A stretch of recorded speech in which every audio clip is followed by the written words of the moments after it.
Welcome, everyone. It's great to have you join us. Well, I'm Mary Beth Stibbins, and I'm with our event development and delivery program in Braver Angels. And we're very happy that you're here. And welcome to Being Tested as a Braver Angel, managing in the aftermath of this upcoming election. Today, we are very aware of the challenges and opportunities that the aftermath of this election may present. Our focus is to remain committed to the Braver Angels mission, treating each other with respect and understanding, regardless of the election outcome. It's an honor for me to introduce Dr. Bill Doherty, co-founder of Braver Angels and a leader in fostering civil discourse. Since our founding in 2016, Bill has played an instrumental role in guiding us through complex and divisive times. Today, he will share strategies to help us maintain our Braver Angel spirit and manage our interactions gracefully and constructively, whether we face victory, defeat, or uncertainty next week. There will be time today for questions.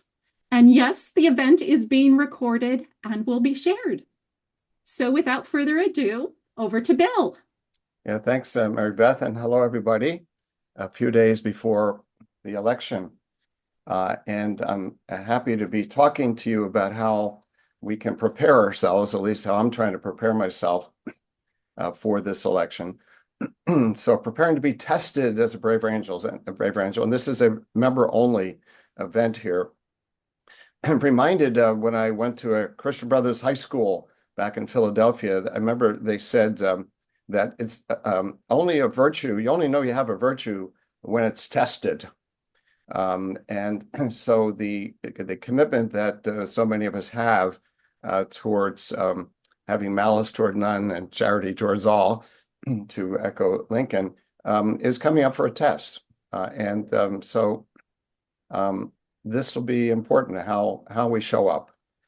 And so I'm going to set this up in this way, the challenge, and then I'm going to ask you to put into chat how you're feeling right now. Don't do it yet. And then I'll be giving a presentation, and then well, I hope plenty of time for questions and discussion. So the challenge, well, we hope for the best. As I said, this may be the greatest test of Braver Angels since our founding, 2016. So the question is, how will we react and treat one another in victory, defeat, uncertainty, or in the face of a constitutional crisis or political violence? How do we handle different feelings and perspectives about the election without yielding to the Four Horsemen of Polarization, stereotyping, dismissing, ridiculing, and contempt towards the millions of people who will vote and think the other way, including some of our loved ones? So that's the challenge. How do we want to show up? And so I'd like to ask you to put into chat, how are you feeling today about the upcoming election? As we approach this election, put in some feelings. So thank you for starting us. Nervous, anxious, extremely anxious, very worried, anxious, and nauseous. Okay, hopeful. There's some hopeful and pessimistic, uncertain, concern. Okay, yeah, keep going for a minute. Let's imagine it's a big group therapy room and we're just all doing a feeling check here.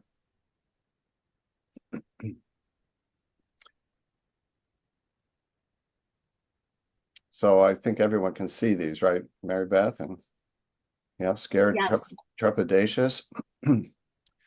Yeah. Okay. So there's I think we probably are reflecting the nation here with a some hopeful feelings, a few positive feelings, and a lot of anxiety. Okay, so if we could move on now, but thank you for expressing all of that, so trusting. Okay, so if we could turn off the chat, thank you for weighing in about how you're feeling. So the question here is, how can we immunize ourselves before the election about how we want to show up as citizens after the election, no matter what the outcome. So we're at a time when we know that most of us are going to have intense feelings just in a few days to a few weeks. Well, actually, in a few days, they'll be intense, whether it's resolved or not, because presumably there'll be intense feelings if it's going to take days or even weeks to work this out. So how can we immunize ourselves, inoculate ourselves now by making commitments before the election about how we want to show up as citizens after the election, no matter what the outcome? So that's what the theme here of my presentation is. So in victory, a lot of times we don't think about how we want to show up in victory. And I talked recently, before I get into this slide, with a former student and colleague and friend of mine who is a big fan of Braver Angels and a life coach / therapist in the National Basketball Association, the NBA. And he said they actually spend a fair amount of time and intentionality with their players about how to be victorious, how to show up, how to be with the defeated team when they win. I thought that was very interesting. And so what I'm suggesting here is resisting the temptation to superiority. So we're going to probably have gladness and relief if things turn out the way you like, versus gloating and triumphalism. And when I asked my friend why he thinks the NBA works on how to win graciously, he said, you're going to play them again. And in our country, with our two major parties, there's going to be a back and forth over time.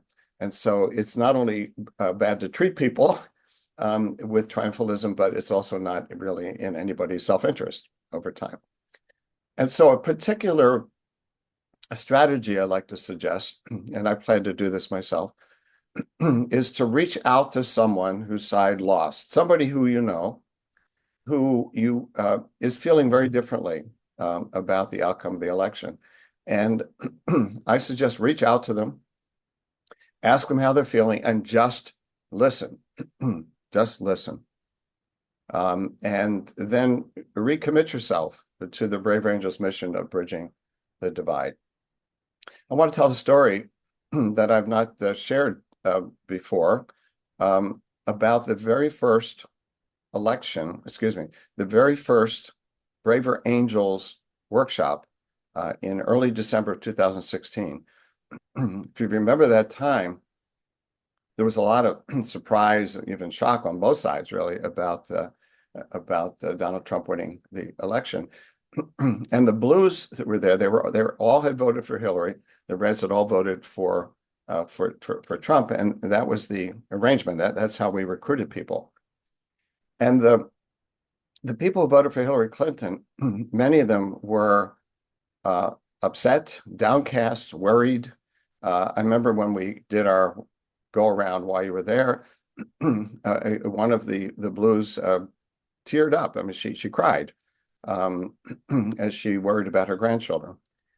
And one of the things that happened at that workshop was that many of the Reds, who were all glad that Trump had won, they were compassionate to their Blue neighbors. Some of them said they hadn't realized how worried their Blue neighbors and friends were about Trump getting elected. And they thought, how much of this is sort of politicized stuff, everybody's worried about the other side. But they got it. They got it. And they reached out. And I know they did. I saw it, but also some of the leaders of the Red group said they did that on purpose. They reached out. They weren't changing their minds about Trump's victory, but they had begun to change the mind about their friends and neighbors, and just were compassionate to them, again, without changing their own minds. It was it was a beautiful thing to watch. And it came back to me. It came back to me in the last couple of weeks. So how do we want to show up in victory? How do we want to show up in defeat? So the key thing about a defeat is accepting it. Once any core challenges are resolved, we have a system in our country, as you know, where if we think something was unfair, mistaken, fraudulent, whatever, this can be adjudicated in the courts. And so accepting it. And again, the sports analogy that I discussed with my colleague and friend is that sports teams can feel like the referees, were incompetent or maybe even biased. The other team cheated on some key plays. And there are ways to get this adjudicated. And then you accept it. If you're 5-0 before the game and you lost, and there's various sorts of, you appeal to the refs, they review the plays and so on. And then if the decision is that you lost, you're now 5-1. You're not 6-0, and you don't pretend you're 6-0. You're because you had the loss. So accepting it. Second is to avoid bitterness towards our fellow citizens who voted differently. This is part of the problem with polarization and animosity, that it isn't just in Congress, it isn't just the elected officials, it's in our midst and in our hearts. So, we can't get at, Harris or Trump, but we can get at the people in our lives who supported them. And so it's really tempting and important. It's important to avoid the temptation towards bitterness toward the people who we can get back at, if you will, in a way that we can't get back at the big folks. And then the third thing is to acknowledge there are important things to learn. And that's what my friend in the MBA said, that it's accepting, moving on, and then learning from defeat. And of course, learning from defeat means accepting some responsibility for it rather than just learning how evil the other side are. So accepting it, avoiding bitterness, and acknowledging what's to be learned in defeat. And then in uncertainty and constitutional crisis, and some of us are more worried about this than defeat. We went 30 plus days with Bush versus Gore, back some decades ago. And that was a very difficult time for the country. And we are more polarized now than we were then. And so this could be the uncertainty, number one. And then in some ways, the worst would be if we have so much uncertainty, so much criticism of our process that we get to the point of Electoral College meeting and we have disputes about who the electors are, for example. And that may be, may not occur. It may be a far out thought, but it's not impossible.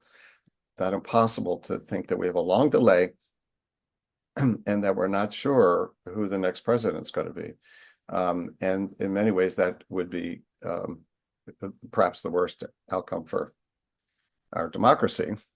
And so country first is how I think of this, that where I want to show up is I want whoever won the election by the standards, by the criteria that we set up, that are in our Constitution, whoever won the election, I want that person to be declared the winner in the Electoral College to cast their votes, and that's the next president. I want to resist some things that I personally think are very misleading, like who who won the majority of the votes, because that's not how our system is set up. And campaigns are based on the existing system. So for me, that's a completely invalid idea that somebody who won the majority or who won more votes is the legitimate winner. That's not how our system is set up. So country first, constitutional process must be respected. And that's what I was referring to, that we have a process for adjudicating concerns. We have an electoral college process, and that has to be respected at every point, whether or not it's good for my side. Country first, Constitution first. And the action step is to call on leaders on our own side to respect that process, no matter what the outcome. And then I would say to talk that up among our fellows in our lives. The third one, I think about the British, the Churchillian message to the Brits when the Germans were sending rockets and bombing London in the Second World War: keep calm and carry on. So some of us are going to have to stay calm. Okay, hopefully some of our leaders will, but as many of us as possible, if we're in a constitutional crisis, if we're in a period of prolonged uncertainty, take a breath, let's stay calm, let's follow the constitutional process, hold our leaders accountable to that, care more about the country than winning. So what about political violence? The polls are clear that a lot of people fear political violence, and they fear it more from the other side than their own side. And so what I think of here is, first, do not defend or justify it from your own side. And in my own view here, there's been too much of that in this country in recent years. Too much justifying, defending. I'll just give my own views on this, not official Braver Angels. But during that very tumultuous time around 2020, 2021, I live in Minneapolis, St. Paul, and there was a lot of violence after George Floyd was killed, including the burning of a police precinct. And I had a police colleague who was there, afraid he was going to get torched. And it was very hard to live here at that time in terms of the violence. And I heard blues justifying that on the basis of, well, people put up with a lot for a long time, and I understand that, and I think that's wrong. I don't think that violence is in our country around political issues, around the police issues, is going to move us forward. I think it almost always moves us backwards. And then again, in my own view, what happened in Washington, January 6th, I heard a lot of Reds justifying that, or saying that it was actually the other folks who were doing it. So there's a temptation to defend or justify it from one's own side. Either wasn't that bad, or the other people do it, or people put up with something so long that it's inevitable that they will do political violence. And I think we have to utterly take that out of our system, never justify it, no matter who's doing it. Second is to not brand everyone on the other side as supporting or condoning violence, because that's another thing to do, is to not condone it on my side, of course, but condemn anybody on the other side. If you voted for so-and-so, if you hold these views, then you are in effect supporting or condoning violence. And I think that is this branding whole groups of people with something that they do not hold, do not believe in, and it's very tempting to do. And the third is to support accountability through the judicial process. And again, no matter how much I might feel grievances are justified or are real, I have to support accountability through the judicial process. So this for me is an important aspect of this, because once we get into political violence and condoning or branding everybody else with it, or not holding people accountable, our democratic republic gets very, very fragile at that point. So how do we maintain these stances? Because it's easy to talk about them, to aspire to them. How do we keep them real when they're tested? So just three simple ideas. First is self-talk, and this comes out of basic, psychotherapy, cognitive behavioral therapy. Recognize my reactions, particularly strong emotions, and then question them. So I'm upset, I'm outraged, I'm fearful. I question the reactions rather than going with just the immediate feelings. We're capable as adults of saying, I feel like the sky is falling, but is it actually falling? So step back from the immediacy of the feelings and ask ourselves, apply our critical thinking process. It'll be more important during this time than in regular politics. The second is to seek out like-minded people. So if what you're trying to do is to stay calm and carry on, if you are determined to learn from a defeat, if you're determined to not be triumphalistic, if any of the things I've talked about, we need other people in our lives who are feeling the same way and whose intentions are the same.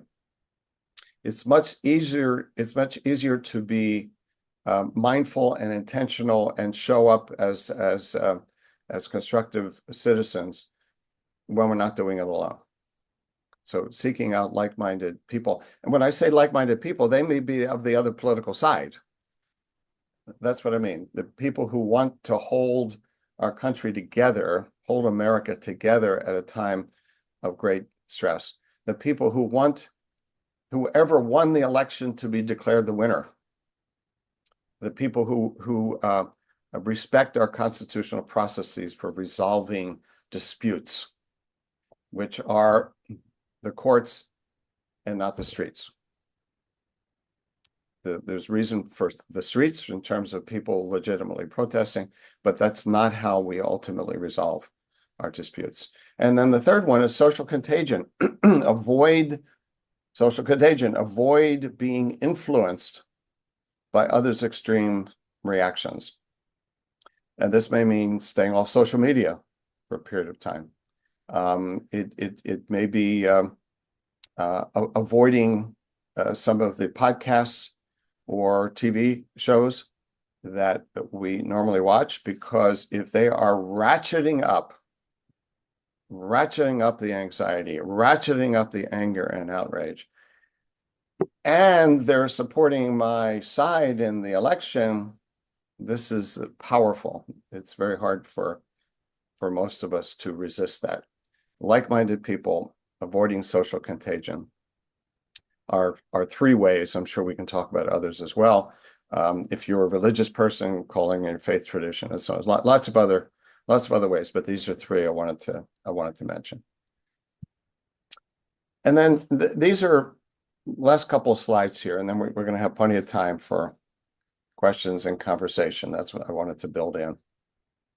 So this is me. The prior stuff I talked about, a lot of that I think is best practices that come out of what we know about constructive conflict. And so this is me here. I think it's important to avoid apocalyptic end of times predictions. Even casually, I was talking to a friend of mine recently who said, well, we talked about, 4 years out, if we have an election then. There are people on both sides who are saying, and I think he was saying it maybe a little bit tongue in cheek, but it's still apocalyptic if he does it. But there are people on both sides saying out loud, seemingly meaning it, that if their side loses this election coming up in a couple of days, there will never be another presidential election in our country. For me, that is apocalyptic. That is the end of times. And my fear, one of my fears, is that it justifies violence. I mean, if everything, the word existential is being used now, if everything is at stake, just with one election, then why not violent? Why not do violence? One could argue that the Revolutionary War was fought over less powerful reasons, fewer powerful reasons than we have now. So for me, it's important to avoid these apocalyptic predictions. Now, when we get into discussion, you may say, well, you think that's not apocalyptic. You may think those are accurate. Okay, we can have that discussion. But for me, a lot of what I'm hearing about the end of our democratic republic is apocalyptic and adds to the kind of the fuels the polarization. So how do I avoid that? I tell myself that we are a resilient people with a nearly 250-year-old democratic republic. I tell myself that we will not lose it in 4 years. We are not a new democracy. We are not the Germany with the Weimar Republic, who barely functioning democracy. We're not Russia after the fall of the Soviet Union, with elections, some of which were fair for the first time. We're not a newbie. We're not going to lose it, I tell myself, in 4 years.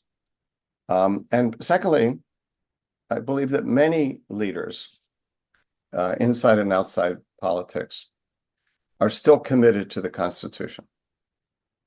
And even though you or I might disagree with them about votes that they took that were in and around the constitutional process, I believe that many in their hearts are still committed to the Constitution, and that they would, just as regular people, would resist extreme violations of that, like calling off elections.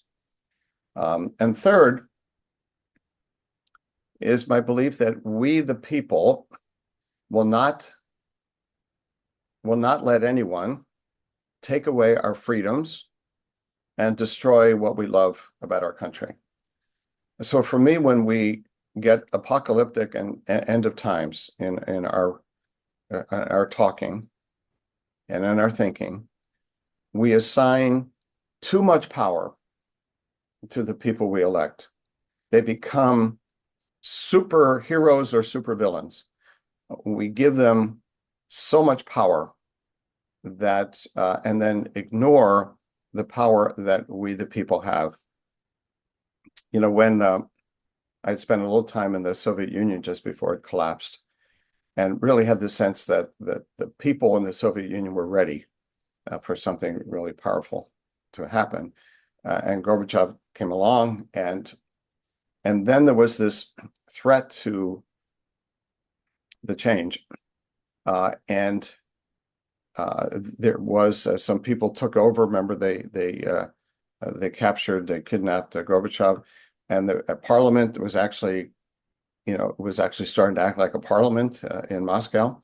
And whoever were the new leaders ordered the soldiers to attack the parliament building, and they would not do it. They would not do it.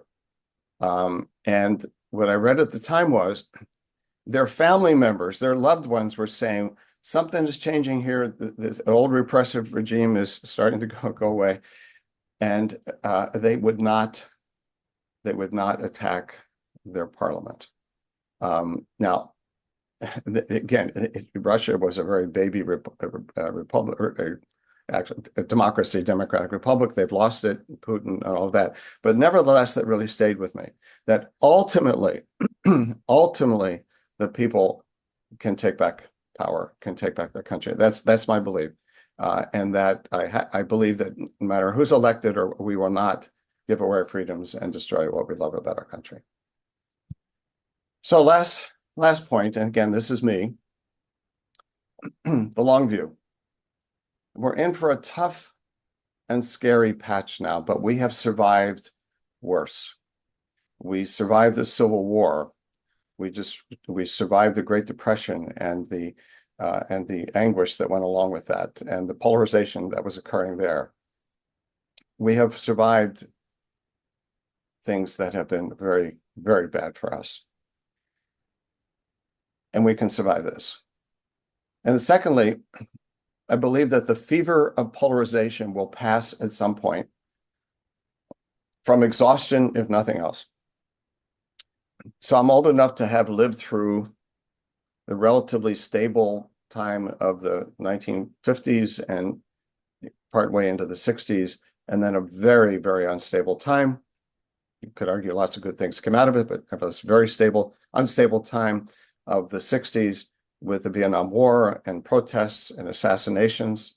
Assassinations actually began with JFK, of course, with impeachment process and the resignation of a president. A war that I mentioned, the Vietnam War, that was that took away the notion that we are some undefeatable country. It's a very difficult times, and they passed. 70s were different, the 80s were different, and so my look at history tells me that we're coming to this. We have this fever right now of polarization, but at some point, this will pass. Some of what happens with social change is that an exhaustion sets in. And I believe that this will happen with polarization. And our job is to hasten that passing and bring on the next stage of our nation's history when we recover the better and braver angels of our nature. Our job is to keep moving forward. We are not able to directly reverse big movements like polarization has been rising for 30 or 40 years. So we're too little, we're too small, we're not powerful enough to change the direction of the winds, but the winds do ultimately change. The hurricanes pass. And I think our job, at least I see part of my job, is to prepare for that day so that we are better and we are more capable of not having a return to this level of discord and polarization. So that's what I have to say. Appreciate your listening in. And I'm going to now go back. There you all are. Okay. I was just on my screen. I couldn't see it before. So we have, I promised, a good amount of time. And so we now have it. And I just want to encourage us all to approach this as braver angels here concerned about our country, as I know we will. So Mary Beth, you want to? So first up is Phil Gerson. And then after that, it will be Michael Siegel.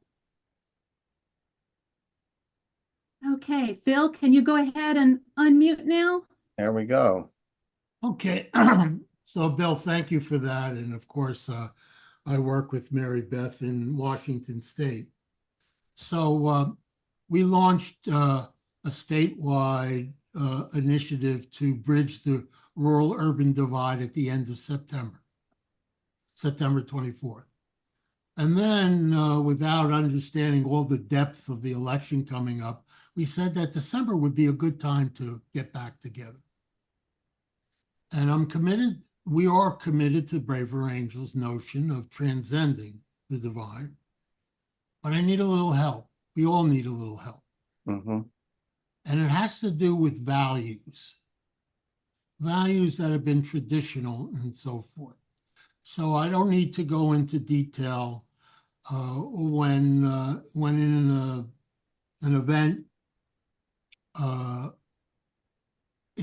event, it's opened up with people in Puerto Rico or trash or garbage and so forth.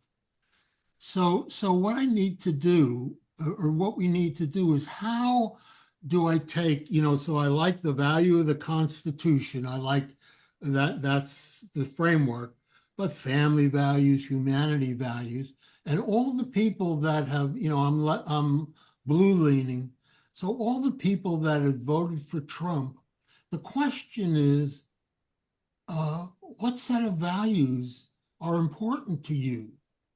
To me, to oversimplify this, and So could you make a little briefer and sort of get me in soon? yeah. So the question is, how do people on both sides that want to bridge the divide get over some of the obvious divides that the choices give us today? Okay, thank you. Thank you. Yeah.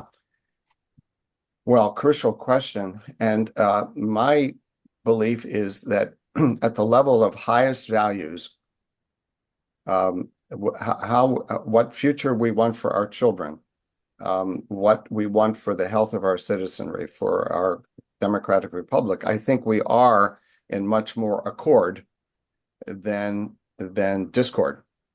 When it comes down to who we vote for and specific policies, that my experience is that people have many trade-offs.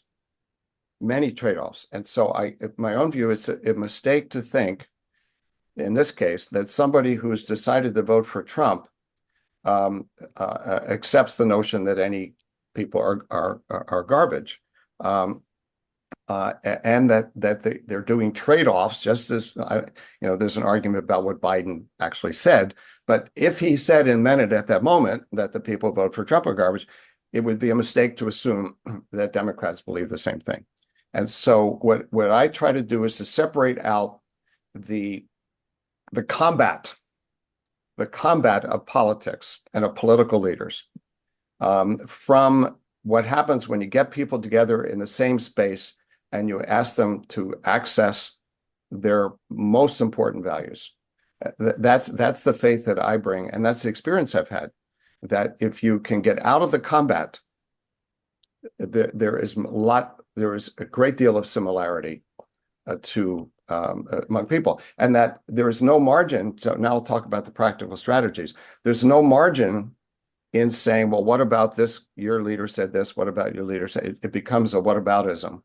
And people feel that they're being told that their espoused values are not their real values because they support somebody who seems to contradict them. So, hey, Bill, just a quick question. Is December too soon? Early December? Is that too soon to get people together? No, I think it's the time. I mean, we that's what we did in our very first workshop, was December 8th to the 10th. Okay, it's always time. But I would let go. I'm urging you to let go of what happened at the rally, to just and to meet these folks as they are and not hold them accountable, not hold anybody accountable for what their leaders are saying or doing, because people make tough choices when they cast a vote. So thank you. Okay. Okay, next up will be Michael Siegel, and after that will be Cheryl Brown. Hi, Bill. First of all, that was excellent, and I really appreciate your insight to this. I've always found it very helpful. I guess one of the things that I think about is, what are your reactions if this should lead to violence on either side? Mm-hmm. Could you spell Well, that? I mean, how would we handle that? I mean, whether we're red or blue, Right. what would be your advice? Well, we have to support accountability, which means that there have to be reasonable steps taken to contain the violence. And de-escalation if possible, and reasonable steps, we have to support that. And then we have to understand where it came from without condoning it. and then seek out people on the other political side who feel the same way, that we can do better than this. In other words, if we stay in our silos, so let's say if it's violence from the red side, the blues just get into high indignation and assume that that all the reds support it. Talk to people the same way if it's blue violence. I mean, I'm old enough to remember when the political violence of the late 60s, early 70s was on the left. The bombings were everywhere. Okay, you can get this in our history, and so avoiding the temptation to self-righteousness. My side would never do that kind of thing, right? That's the kind of attitude. And then we are superior, we look down on the others. So to know that this is in the human heart to engage in violence, try to understand it, contain it, support law enforcement for it, for, the judicial process, and not give in to moral superiority. Great. Thanks a lot. I really appreciate it. And can we have access to the slides? I assume so. Yeah. How soon? Because I'd love to use them to discuss this with friends of mine. Okay. Mary we'll Beth? try to have we'll have the recording and the slides available. Hopefully on Monday will be our goal. Okay. There's a couple typos in there I discovered. We'll try to fix those too. So thank you. Thank you. All right. Next up, we have Cheryl Brown. And then after that will be Joel Metzger. Hi. Hey, Cheryl. Cheryl and I know each other. Yes. I'm very grateful that I have Braver Angels and have you to talk about this. I've been saying a lot of the same things. All my friends are blue and they're acting very superior, and they're just asking, how can those people vote for Trump? And when I try to say, well, not all, some of the things I know, they're not really asking for big discussions. Yeah. I feel kind of bad because I stop after a while and I just stay silent because they are so adamant that something horrible is going to happen. And all I say is, I think that we'll be able to live through this no matter what. But I feel frustrated with the people I love so much, and I agree with them. Yeah. I just don't agree with the way they're looking at the other side. I don't know what to do. Yeah, I'm sure a lot of folks share your experience. And my response, Cheryl, is that if we're going to be accepting of people with deep fears and passionate beliefs, we have to be even accepting people on our own side who have those. Okay. In other words, I think about maximizers and minimizers on both sides. Okay. And we can get into conflicts, unnecessary conflicts, painful conflicts with people on our own side if we think they're maximizing or minimizing the risks. Okay. So the challenge for me, and this is what our Depolarizing Within workshop is about, how do I apply the same values and skills that I try to apply across the red-blue divide? How do I apply them to people on my own side when I see them talking and acting in ways that seem non-constructive to me? Letting go of trying to persuade them, trying to understand, and I know you do this, trying to understand. And then, as you and I both therapists, that when people are highly activated, the rational brain isn't functioning as well. There's a lot of social contagion on both sides, but a lot among blues right now because of the great fears of Trump. And so how do I understand this? How do I have compassion for it? And then how do I define my position? And that's what I hear you doing. How do I define my position in a way that where I agree, and where I differ, calmly knowing that they're going to dismiss it at the moment. Yeah. So that for me, that's the challenge, because if I get more agitated if I get, if I'm agitated about the other side winning, and I get agitated about my own side. Well, that's why it helps to hear this and to be with other braver angels Yeah. who kind of understand this. Yeah.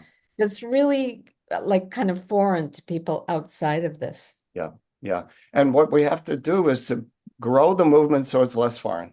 Mhm. Okay, thank Okay. you. Thank you, Cheryl. Next up is Joel Metzger, and then it will be Beth Aronson.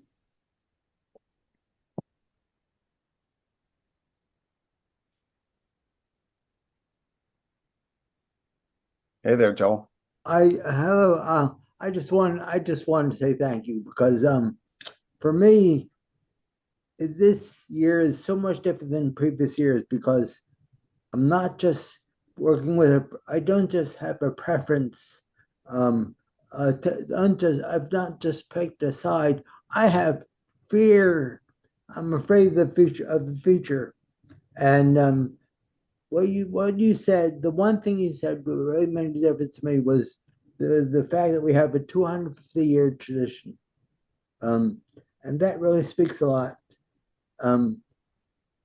Yes, there's a poll that shows there are many stupid people, but um,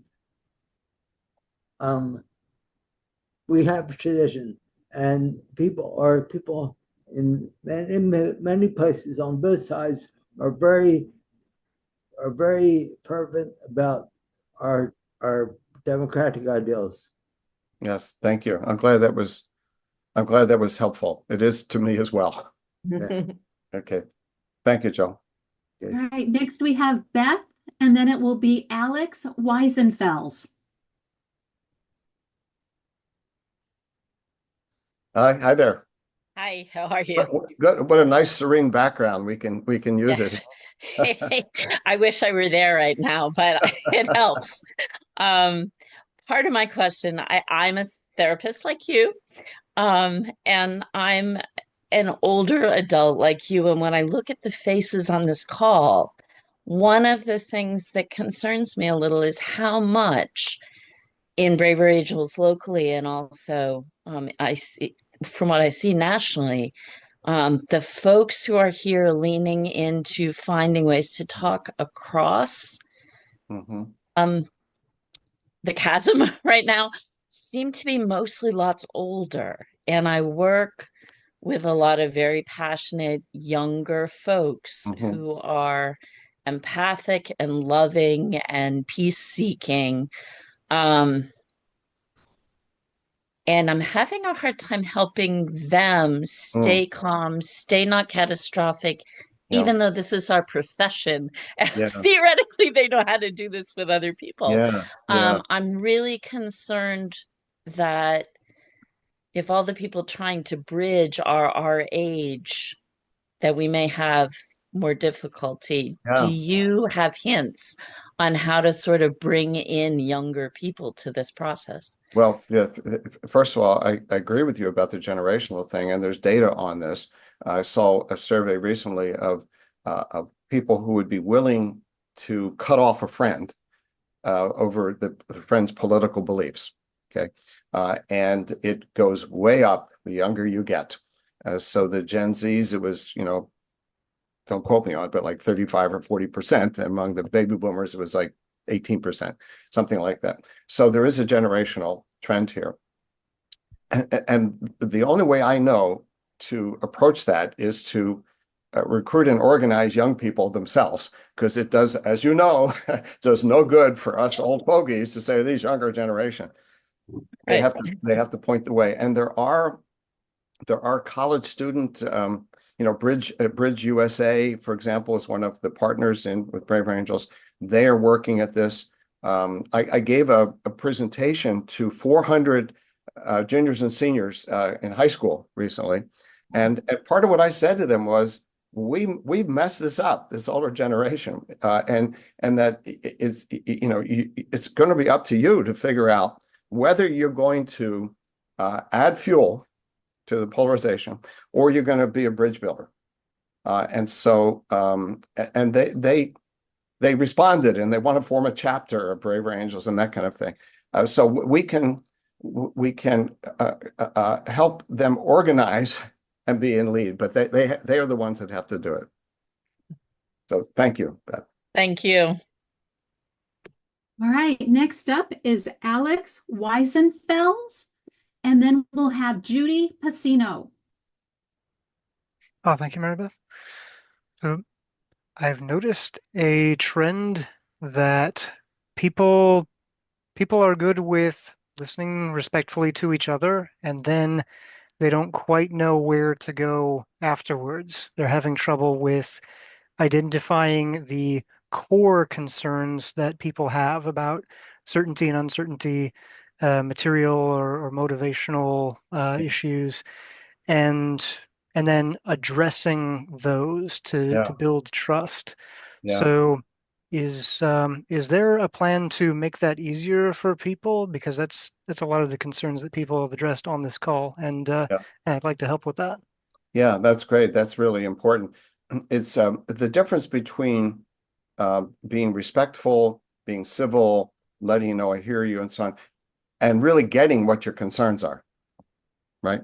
So our new workshop, Skills for Bridging the Divide, in the first part of it, we intentionally expose people to values and concerns of reds and blues, and then ask them in an exercise to reflect on how understanding those values and concerns could help them listen more deeply on certain policy issues. So we give an example, affirmative action. If you're blue and for affirmative action, you just may, well, reds they don't like affirmative action. They don't want equal opportunity. Well, if you drill down to core values about personal autonomy, not being grouped in, not being put into groups, of concerns about government programs having a lot of unintended consequences, just taking those two as an example, you not only can say, well, I get that if you are really upset about affirmative action and glad it's going away. That's nice. But as you said, if I get what you're concerned about, and I think maybe there's a way to revive affirmative action in a way that would meet those concerns, now we're having a deeper conversation. So I think we are committed to that, and that workshop is a step in that direction. One of the things I like to say when I give talks is that I've always wanted to be bilingual in my life, but I never was. But now I am bilingual. I can speak red or blue. And so kind of, I think that's where it would be good to go with our Braver Angels members, is to understand the other side more deeply, not just be kind to them and civil, but understand. So thank you for your observation. Next, we have Judy Pacino, and then it will be Bill Madway. And then it looks like we're getting towards the end here too then, right? Hi. Yeah, hi there. I think I might be putting you on the spot a little bit, but I think it's a great last question too. As I think about next week and the people I'm going to be interacting with and having conversations with, I think people are going to be activated, like you and Cheryl were saying. So if I have an opportunity to have a brief interaction with somebody and maybe get one message across to them in their anxiety, fear, worry, outrage, whatever, what would you suggest I go with? Off the top of my head. Yep, that's what I was wanting you to do. Yep. We're going to get through this. I believe that we're going to get through this. I believe that we are resilient, that enough people on both sides are going to find their good place, and we're going to get through this. Okay, thank you. Okay, thank you. Okay, Bill Madway. Thank you. Bill, this was absolutely terrific. I'd love to get your cell phone number, so when I'm having a moment of weakness, I could just call you up. That's not going into chat, Bill. Yeah. But you are a Bill, so maybe I make we have a special thing together. That's right. I just want to think, I think what I liked was you gave a lot of practical advice. One thing that really stood with me is to, you have to try to not pay attention to things like social media and other things. But another part of this is the actual news media and the coverage. And, so to what extent, and so I'm worried things like that and the gloating and the lack of grace on some winners are not going to heed what you said about being, gracious. What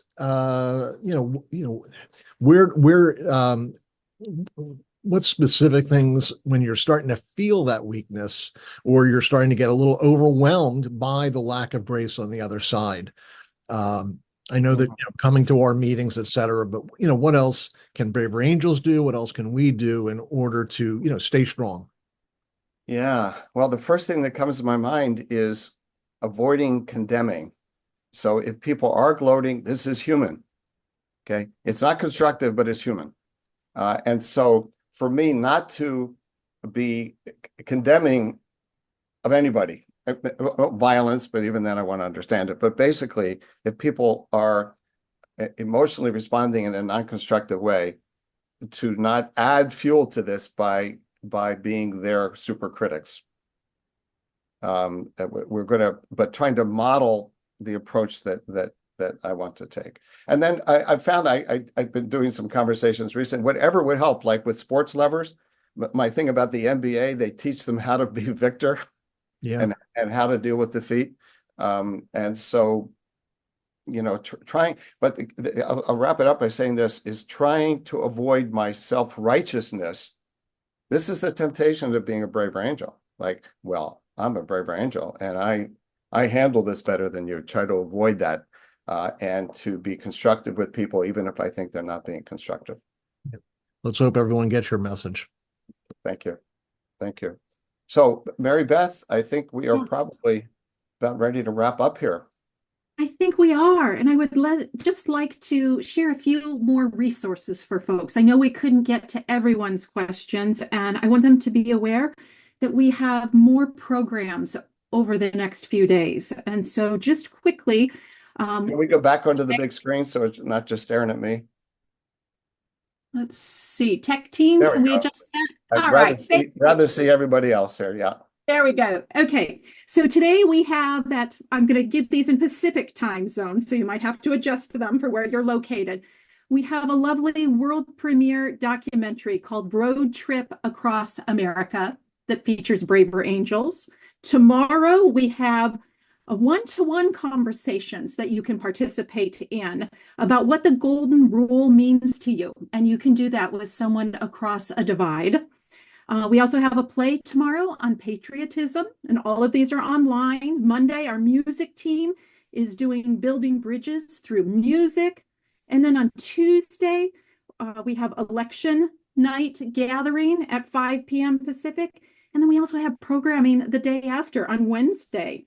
We have a special programming at 5 p.m. And you can access all of those if you just go to braverangels.org and click on Find an Event.